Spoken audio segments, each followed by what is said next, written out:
अस्सलाम वालेकुम फ्रेंड्स, आप देख रहे हैं हमारा यूट्यूब चैनल अलमक्का टेक एंड बिजनेस हब और मैं हूं उस्मान हुसैन। आज की इस वीडियो में हम आपसे शेयर करते हैं रोजाना की बुनियाद पे कारोबारी मार्केट से हमें मौसूल होती हुई अहम तरीन खबरें, दुनिया की तेजी से बदलती इकोनॉमी और उस पर हमारा तजिया। तो दोस्तों, आज है कारोबारी हफ्ते के चौथे दिन का आगाज और इस दिन का आगाज मार्केट की रिकवरी से हुआ है, क्योंकि मिडनाइट में बीटीसी शार्पली यहां पर क्रैश होना शुरू हो गया था। तो सवाल यही फिर से पैदा होता है कि क्या मार्केट यहां पर अब सेफ जोन में एंटर होने में कामयाब हो जाएगी, क्योंकि बीटीसी ने यहां पर फिर से 87,000 के लेवल को टच कर दिया है। तो हम कुछ ज़्यादा दूर नहीं है, लेकिन फिर भी सपोर्ट एंड रेजिस्टेंस का बड़ा किरदार रहेगा। ऐसे में दोस्तों, दो बड़ी खबरें देखने को मिलती हैं जो दोनों यहां पर इस वक्त मार्केट के हक में नहीं है, ठीक है। और बिटकॉइन से रिलेटेड दोस्तों ईसीपी से जुड़ी एक बड़ी न्यूज़ है। मैं चाहता हूं कि हमारी ऑडियंस तक ये तजिया पहुंचे और उसके बाद हम मोस्टली यूरोपियन यूनियन की जो टैरिफ के हवाले से खबरें हैं वो भी आप तक जाननी चाहिए, ताकि टैरिफ का अब मज़ीद क्या इम्पैक्ट रहेगा वो भी हमें पता चलना चाहिए। और उसके बाद मार्केट के जनरल कॉइन्स का तजिया। इसी के साथ दोस्तों, आपने क्या करना है, वीडियो को करना है लाइक, चैनल को करना है सब्सक्राइब। अगर आप चाहते हैं कि आने वाले दिनों में आपसे हमारी किसी भी कैम वीडियो का नोटिफिकेशन मिस ना हो तो बेल आइकन के बटन के साथ साथ ऑल के बटन को भी क्लिक कर दीजिएगा। तो दोस्तों, यहाँ पर 600 बिलियन का सरमाया मार्केट में वापस आया है। ये काफ़ी बड़ी अमाउंट है मार्केट के एतबार से। और उसके बाद अगर हम डोमिनेंस देखें तो ये देखें 57.60 पे है। अच्छी बात है कि यहाँ पर आल्ट कॉइन को कहीं ना कहीं सपोर्ट मिल रही है, और ये आल्ट कॉइन की सपोर्ट कम अज़ कम बिटकॉइन को अगर लूज होने पे मजबूर कर रही है तो आल्ट कॉइन की इस मार्केट के अंदर कोई ज़्यादा वो पोजीशन नहीं गिरी जिसका हम यहाँ पर रूटीन में एक्सपेक्ट कर रहे थे। जब भी डोमिनेंस स्ट्रॉन्ग होता था तो आल्ट कॉइन इससे ज़्यादा गिर जाते थे। एनीवे, मार्केट का तजिया दोस्तों हम ज़रूर करेंगे। पहले बढ़ते हैं अहम तरीन खबरों की तरफ। तो दोस्तों, यहाँ पर मैं कोई मार्केट का बहुत बड़ा प्रमोटर नहीं हूँ, ठीक है। मैंने हमेशा आपके साथ तजिया शेयर किया है, जो एनालिसिस होते हैं, ठीक है। और हमेशा आपसे एक बात शेयर की है कि आप अपनी रिसर्च के ऊपर मार्केट में काम करें। देखिए गाइस, मैं यहाँ पर आपको एक बड़ा अहम नुक्ता बताने लगा हूँ। जब कभी भी मार्केट के अंदर डाउनफॉल आया है, हमने एक चीज़ देखी है कि नेगेटिव स्टेटमेंट्स आनी शुरू हो जाती हैं। अब आपके सामने एक बड़ी स्टेटमेंट आई है ईसीबी की जानिब से, यानी कि यूरोपियन सेंट्रल बैंक। यहाँ पर जो उनका एडवाइज़र है वो कहता है, जर्गन शेफ, कि bitcoin has no real economy need, says ECB adviser. देखिए दोस्तों, बीटीसी ने कल रात को 82,000 यानी कि 82,275 का जब लो दिया तो ऐसी स्टेटमेंट जो थी मार्केट में तेज़ी से आनी शुरू हो गई। मैंने हमेशा ऑडियंस को as for the education purpose एक बात कही है कि कोशिश किया करें कि प्लीज़ आप इस बात को समझें कि व्हाट इज़ लिक्विडेशन। अगर आप दोस्तों इस मार्केट की लिक्विडेशन को और ये मार्केट किस तरह काम करती है इसे नहीं समझेंगे तो यकीनन ऐसी स्टेटमेंट मार्केट में देखने को मिलेंगी। देखिए, मैं हमेशा ये कहता आया हूँ कि जब आप फ्यूचर ट्रेड की तरफ जाते हैं और ओपन इंटरेस्ट की ट्रेड्स जो हैं वो लग जाती हैं और कई व्यूवर ने यहाँ पर जो कि अपने टारगेट सेट किए होते हैं, तो उसी को लिक्विड करने के लिए मार्केट के अंदर हमेशा क्रैशेस देखने को मिलते हैं। अगर स्पॉट ट्रेडर की बात करें तो उसको तो हर सूरत में यहाँ पर रिकवरी मिल जाती है, लिहाजा थोड़ा टाइम ज़रूर लग जाता है। एनीवे, आज का सवाल भी हमारा कुछ इसी के हवाले से होगा। खैर, वो मैं बाद में शेयर करूंगा। अभी मैं खबर आपसे एक कंप्लीटली डिस्कस कर लूँ। तो यहाँ पर दोस्तों, जो इनके एडवाइज़र हैं, इनका कहना है कि रियल इकोनॉमी के अंदर बिटकॉइन की कोई वैल्यू ही नहीं है, ठीक है जी। इसको रिज़र्व बनाने से बेहतर है कि आप ऑयल की तरफ जाएं, गैसेस की तरफ जाएं, मेटल की तरफ जाएं, गोल्ड की तरफ जाएं। तो ये इनका कहना है, ठीक है जी। यानी कि शेफ साहब कहते हैं कि बड़ी और चीज़ें मार्केट के अंदर मौजूद हैं, लिहाजा इकोनॉमी के लिए, किसी भी मुल्क की इकोनॉमी के लिए ज़रूरी नहीं है कि आप बिटकॉइन को अपने रिजर्व के अंदर ऐड करें।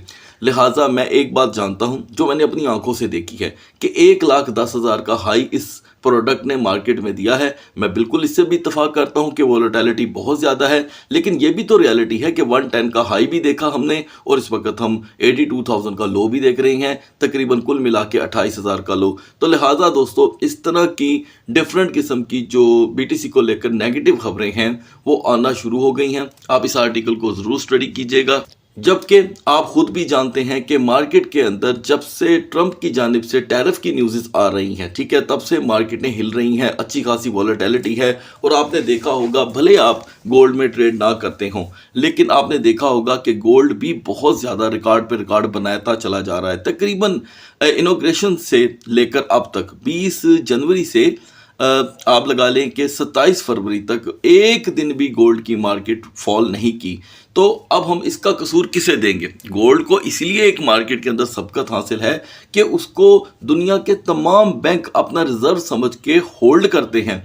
ये एक सबकत यानी कि समझ लें कि सीनियरिटी मार्केट के अंदर या बड़ापन उसको हमेशा हासिल रहेगा। लेकिन बीटीसी जिसे अभी सिर्फ आप मार्केट के अंदर बहस के अंदर ज़्यादा देख रहे हैं, पूरी दुनिया के अंदर इसके डाटा बजट और रिजर्व की बातें हो रही हैं। और अकेले बिटकॉइन, नॉट आल कॉइन्स, ठीक है जी, अदर आल्ट कॉइन की तो कोई बात भी नहीं करता जो 32-33 हज़ार तक पहुंच गए हुए हैं। लिहाजा बीटीसी जिसकी 21 मिलियन टोटल सप्लाई है उसके ऊपर बात होती है। एनीवे, ये चीज़ें हमें आने वाले दिनों में और ज़्यादा बहस के करीब लेकर जाएंगी। याद रखिएगा कि जब जब मार्केट क्रैश होगी, नेगेटिव तज्ज़िये आएंगे और वो मार्केट को और ज़्यादा यहाँ पर हर्ट कर सकते हैं। So guys, now we are in the market. रात का हमारा सवाल था ऑडियंस की जानिब से कि मजीद मार्केट और कितना बड़ा लो लगा सकती है, तो सभी ने अपनी अपनी राय शेयर की। जो मोस्ट कॉमन वर्ड यूज़ हुए हैं वो है 75,000 के, 75,000, और सेकंड कॉमन था 77, और 10 to 20% 80,000 के बारे में बात हुई। एनीवे दोस्तों, आपका बहुत बहुत शुक्रिया कि आपने अपनी कीमती राय दी। अगला सवाल मैं आगे चल करके आपसे शेयर करूंगा। यहाँ पर बीटीसी दोस्तों 4,000 का मिडनाइट से लेके अब तक डिप लगाने के बाद रिकवरी दे चुकी है। इथीरियम हर सेशन में अपने हाई वॉल्यूम के साथ हमें देखने को मिल रहा है, लेकिन मैं एक चीज़ देख रहा हूँ कि हाई वॉल्यूम वही का वही है, नया डिप देखने को मिल रहा है। हर सेशन में एक नया डिप देखने को मिल रहा है। तो मिडनाइट में हमने अगर 2.6 का लो देखा था, तो मॉर्निंग में फिर हमने 2.50 का लो देखा। तो ये चीज़ें दोस्तों ऑन है। लिहाजा बीटीसी इथीरियम को लास्ट में डिस्कस करेंगे। आगाज़ करते हैं एक्सआरपी से। तो दोस्तों, एक्सआरपी की यहाँ पर जो बाइंग हुई थी वो थी 2.18 की। यहाँ पर हाई मिला है एक्सआरपी में 2.24 का। लिहाजा नेक्स्ट 12 और के लिए यहाँ पर एक्सआरपी की जो सपोर्ट है वो 2.10 से 2.14 के दरमियान है। नाउ बीएनबी की दोस्तों हमारी सपोर्ट थी 578, लेकिन मेजर जो हमारी जो रिकवरी जोन थी वो 600 थी। आपको अच्छी तरह याद होगा, आपको बताया गया था कि अगर बीएनबी यहाँ पर 600 को सर्वाइव करता है तो ऑब्वियसली ये 608 तक का हाई प्रोवाइड कर सकता है, इतनी इसके अंदर स्ट्रेंथ है। लिहाजा बीएनबी ने 594 के लो के बाद हाई प्रोवाइड किया है 619 का। ये सपोर्ट एंड रेजिस्टेंस 100% कामयाब रही। स्टिल बीएनबी का जो मेजर किरदार अदा करेगी, कोई अगर की ऑफ नंबर है, की ऑफ पॉइंट है, तो वो 600 का है। 600 से आपको इसकी रोटेशन 618 के दरमियान देखने को मिलेगी, लेकिन 600 जहां ब्रेक होता है तो $3 से $5 का लो एक नॉर्मल सी बात होगी। नाउ सोलाना की दोस्तों की सपोर्ट थी 130 की। इसने उसे पूरी रात प्रोटेक्ट किया है और इतना ज़बरदस्त प्रोटेक्ट किया है कि मॉर्निंग में हाई रहा 142 का। खैर, अभी इसकी पोजीशन मुसलसल डाउन है। ये देखिए, कैपिटलाइजेशन और डाउन हुई है। तो मैं समझता हूं कि अगर हम 140.90 की रेजिस्टेंस नहीं हासिल कर पाते तो सोलाना आसानी से दोबारा 3 to 5 का लो प्रोवाइड कर सकता है, और इसकी इस वक्त की मेजर सपोर्ट 131.50 की है। इसके बाद दोस्तों डोज में भी हम कामयाब रहे, ठीक है। नेक्स्ट 12 वॉर के लिए यहाँ पर डोज की जो सेफ जोन मैं देख रहा हूँ वो ये कंप्लीटली 0.2100 है, ठीक है जी। और मैं देख रहा हूँ कि ये 0.2100 पे रेजिस्टेंस दे ही नहीं पा रहा। अगर ये 0.2120 तक ना आ पाया तो फिर से हम 0.2050 का इसमें लो देखेंगे। Now chain link. तो दोस्तों, चेन लिंक की हमारी जो सेफ जोन थी वो थी $15। लिहाजा ये 15 में बहुत ही लेट एंटर हुआ। मिडनाइट में हम ऑलरेडी 14.75 पे थे, ठीक है। हमें जो सेफ जोन चाहिए थी वो $15 की ही थी। लिहाजा चेन लिंक ने बड़ी मुश्किल से इस सेफ जोन को अचीव कर लिया है। तो मैं देख रहा हूं कि आल्ट कॉइन अब कोई पंप नहीं हुए, लेकिन अपनी खोई हुई पोजीशन हासिल करने में लगे हुए हैं। एनीवे, यहाँ पर चेन लिंक की जो सेफ जोन है गाइज वो है 15.85। हम यहाँ पर वापस नहीं आ पाते नेक्स्ट 45 मिनट में, तो चेन लिंक आपको आसानी से 15.20 का लो प्रोवाइड करेगा। अब आते हैं एलटीसी पे। एलटीसी का मैक्स बूस्ट जो था दोस्तों वो 126.50 आपसे शेयर किया गया था। तो यहाँ पर अभी मैं देख रहा हूँ दोस्तों कि एलटीसी 129 का हाई लगाने के बाद 12170 का 2 टाइम लो प्रोवाइड कर चुका है। तो अब यहाँ से आप अंदाज़ा लगाएं कि एलटीसी हमें किस तरह यहाँ पर प्रोवाइड कर रहा है ट्रेड। नेक्स्ट 12 आवर के लिए यहाँ पर एलटीसी फिर गेनिंग की लिस्ट में आया हुआ है। तो मैं देख रहा हूँ कि अगर यहाँ से अपनी नेक्स्ट रेजिस्टेंस बनाता भी है तो 133 से 135 की है, और अगर हमें ये चौंका देता है तो वो 140, मैक्सिमम 140।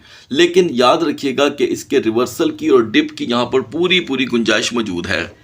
पिछले 12 घंटों में दोस्तों पोल्का डॉट ने सारी मार्केट को थोड़ा सा हैरान कर दिया। बहुत स्लोली वर्क कर रहा था, अचानक हमने 5.03 का हाई देखा, लेकिन ये स्टिल वहाँ पे सरवाइव नहीं कर पा रहा।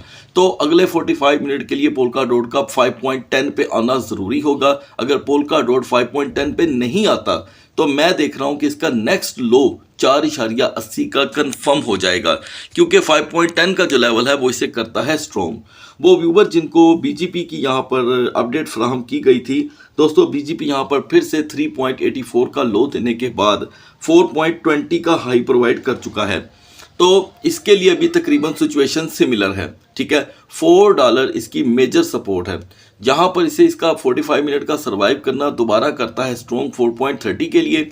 और अगर हम यहाँ पर यूनिस्वैप को देखें तो यूनिस्वैप की कैपिटलाइजेशन इंतहाई और ज़्यादा गिर चुकी है, और मुझे ऐसे लगता है कि ये टेम्पररी तौर पे $8 पे खड़ा है, ठीक है। जहाँ पर आपको 8 की पोजीशन ब्रेक होती दिखाई दी, 7.80 एक नॉर्मल सा इसके प्राइस के लिए लो आपको देखने को मिल सकता है। आज अचानक दोस्तों एप्टस कॉइन के अंदर रिकवरी हुई है। वो व्यूवर जिनके पास 570 की बाइंग मौजूद थी उन्हें एक अच्छी ट्रेड मिली है, लिहाजा एप्टस की आज की सपोर्ट $6 बहुत नॉर्मल सी बात होगी। मिडनाइट में दोस्तों हमने पेपे कॉइन को फौरन मौके पे बाई किया था, ठीक है। और हमारी पेपे में जो मिडनाइट की यहाँ पर दोस्तों बाइंग बन रही थी वो मैंने शेयर की थी आपसे 5079.47।